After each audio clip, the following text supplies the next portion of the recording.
Ya, selamat pagi pemirsa.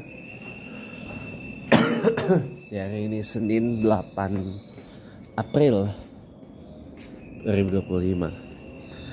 Kita terusin lagi ya program saya, tayangan saya yang baru hadir kembali setelah hiatus libur lebaran. Ya.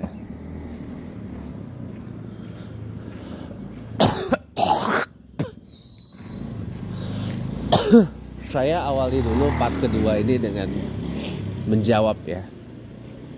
Karena kan pas obrolan di kapal ya, om saya kan bilang, om saya yang tinggal di sini nih, Bintaro Puspita, Blok E nomor 3. Itu sebenarnya rumah yang dibeli yai dan nenek saya dari tahun 88 sejarahnya. Kalau mau saya kasih tahu ya.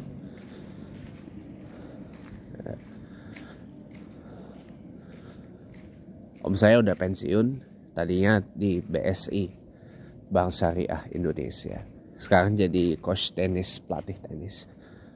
Kan bilang di kapal, nanti kalau di Palembang, kalau di masjid jangan main HP gitu. Terus mama saya bilang, ya udah kalau ini aja ambil aja HP-nya, banting aja gitu kan. Karena kan tahun lalu saya main HP di masjid kan dimarahi sama yai saya, ya kan. Saya sebenarnya bilang saya bisa protes. Emangnya kenapa? Emang salah? Emangnya ngeganggu gitu? Toh waktu saya ke masjid juga ada beberapa jemaah masjid di depan rumah yai saya ya. Yaitu kakek orang Palembang manggil kakek mbah, itu sebutannya kalau nggak yai nyek, NYEK, YAI, yai atau enggak nyek ya. Jadi yai itu panggilan kakek dalam bahasa orang Palembang ya, bukan kiai, bukan yai, yaitu kakek, panggilan kakek orang Palembang. Sama satu lagi nyek gitu. Nah teman-teman ya, apa ya, saya mencoba mengolah sih narasinya, merespon itu. Walaupun itu udah hampir 2 minggu yang lalu ya, tapi saya mau meresponnya sekarang. Karena memang saya baru bisa responnya sekarang. Jadi gini ya teman-teman ya, kan beberapa hari kemudian kan saya lihat ada jemaah Masjid As-Saadah Talang Ratu KM 5 Palembang. Walaupun dia bukan jemaah tetap sih, tapi mungkin orang musafir lagi jalan atau lagi nugas gitu kan, lagi rehat.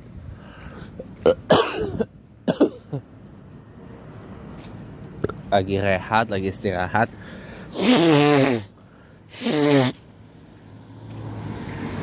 Ya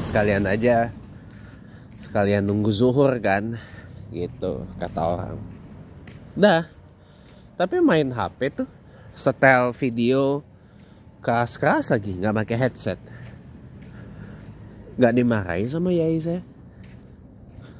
Nggak ada tuh yang negor-negor atau gimana. Kok cuma saya doang yang dimarahi gitu. Bahkan dibilang sama om saya, wah ini si abang ini kalau Jumat mainan HP aja sampai diangkat itu kayak pengusaha aja gitu. Ya kalau kayak pengusaha, amin, doakan dan saya jadi pengusaha besar gitu. Doain aja mudah-mudahan saya jadi pengusaha besar gitu. Iya, harusnya diaminin dong. Itu kan doa. Ya pengusaha besar itu. Doakan ya saya menjadi pengusaha besar gitu.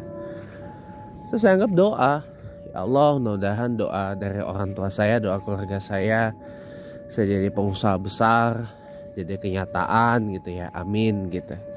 Harusnya begitu ya, karena pada dasarnya memang itu doa, tapi malah nggak dilakuin. Karena sebenarnya ya, saya mulai ngerti keluarga mama saya tuh takut kaya gitu loh, takut jadi orang kaya gitu loh, takut jadi orang kaya, takut jadi pengusaha besar, takut dream big.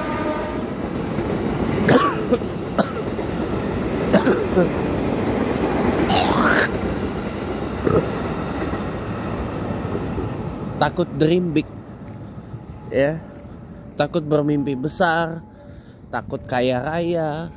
Jadi nggak berani ngedoain saya jadi pengusaha besar, padahal saya anggap itu sebagai ya sebuah doa. Mudah-mudahan ya Allah, doa dari mama saya, doa dari ini saya, keluarga saya terkabul, saya jadi pengusaha besar gitu ya, amin. Takdirkanlah ya Allah hamba jadi pengusaha besar gitu kan. Iya, harusnya begitu.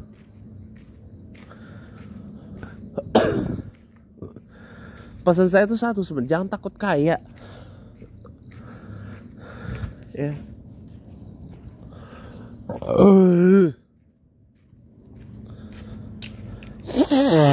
Jangan takut untuk memiliki pola pikir kaya, jangan takut untuk bermental kaya gitu loh.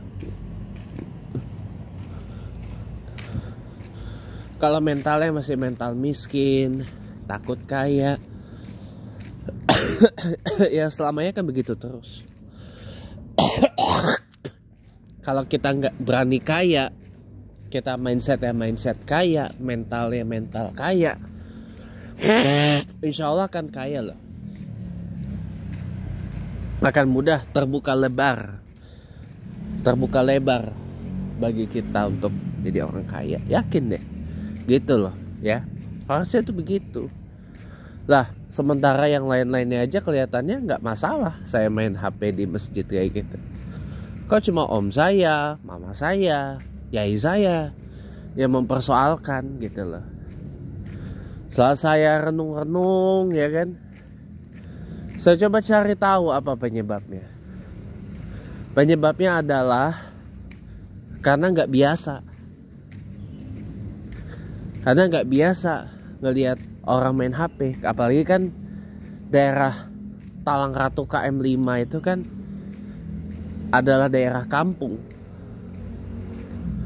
Daerah kampung,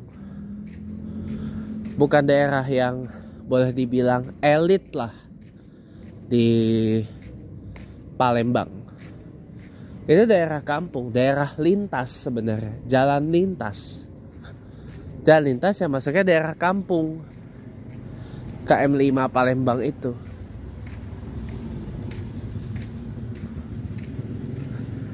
Nah, apalagi dek Masjid As-Saadah Letnan Murad Talang Ratu KM5 Palembang itu isinya adalah jemaahnya adalah orang-orang yang memang kebanyakan sudah uzur, sudah tua usianya.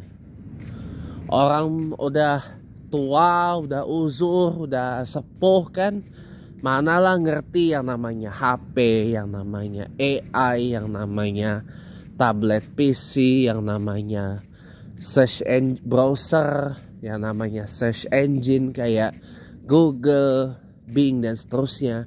Orang nggak ngerti. Dan kebanyakan dari mereka saya lihat nggak megang HP,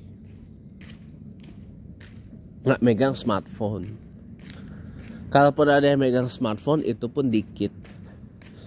Dan itu mereka cuma sekedar menggunakannya untuk WA, telepon, text chat, atau SMS. Sama kalau mereka punya smart TV, mereka paling cuma nonton YouTube. That's it, taunya cuma itu.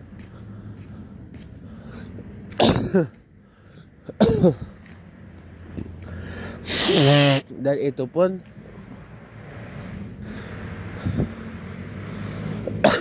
nonton YouTube-nya adalah nonton YouTube yang enteng-enteng, yang ringan-ringan aja gitu. Bukan kayak saya. Kalau saya kan nonton YouTube itu kan dari yang enteng-enteng, yang ringan-ringan dijabanin, sampai yang berat pun jabanin. Termasuk saya kan suka tanya ke ChatGPT, ke OpenAI, ke Google, ya, buat bahan buat konten saya ini, dan juga bahan buat saya ngomal di TikTok. Kalau di Komal Politik, saya paling males kalau berbicara, berargumen itu gak pakai data.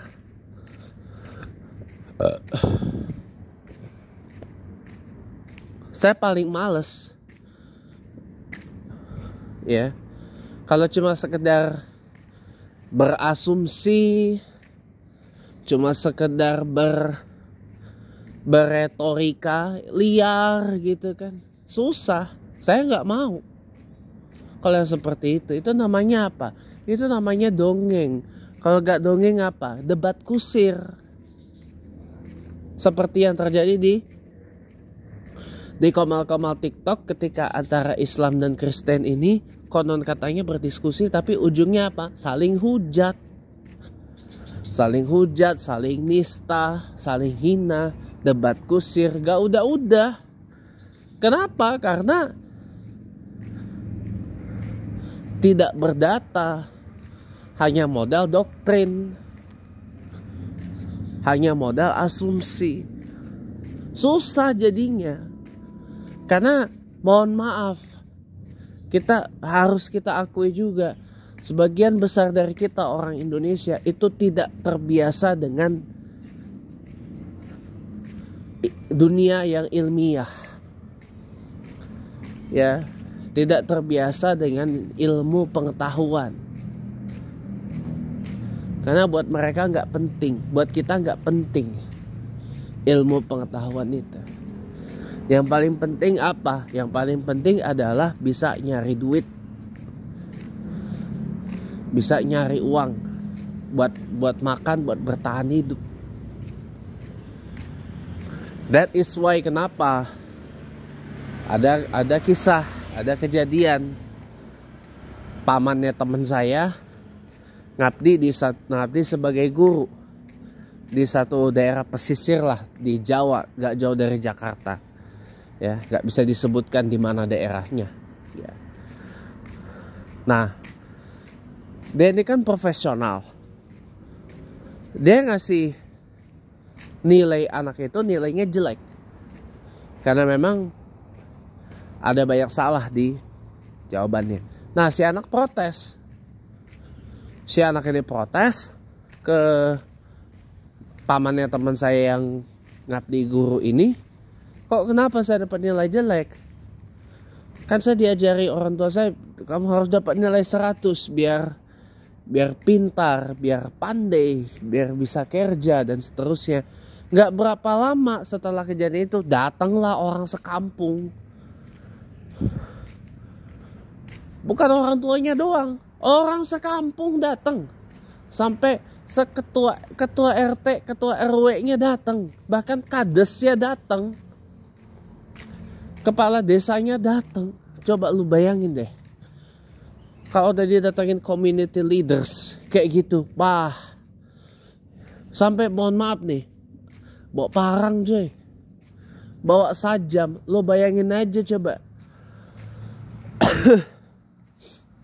Bahkan sampai diteror, diintimidasi.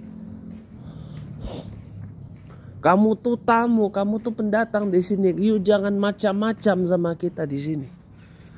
Ya, gak usah banyak tingkah kamu, gak usah belagu kamu, dan seterusnya. Itu yang terjadi. Dan hasilnya apa? Ya mau nggak mau, pamannya teman saya ini, itulah dengan sangat terpaksa gitu loh, harus ya gitulah, mengorbankan profesionalitasnya sampai pada akhirnya keluar dari daerah situ karena masanya udah selesai. Nah, hasilnya apa yang didapat? Di daerah sana kebanyakan orang ini kan bekerja nelayan. Anak-anaknya ya mohon maaf gitu, nggak disekolahin. Dari kecil itu udah diajak nelayan lah sama orang tuanya. Karena orang-orang daerah sana mindsetnya itu, pola pikir itu adalah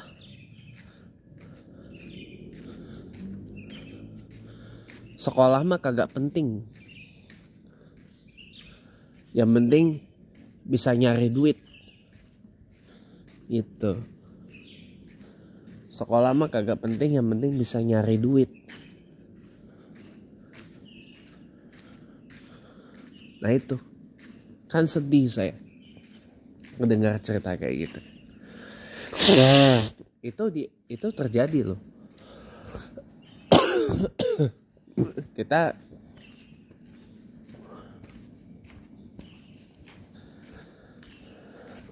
harus akui itu, teman-teman. Gak terlalu suka dengan yang namanya sains atau ilmu pengetahuan. Kemampuan otak mayoritas orang Indonesia itu terbatas.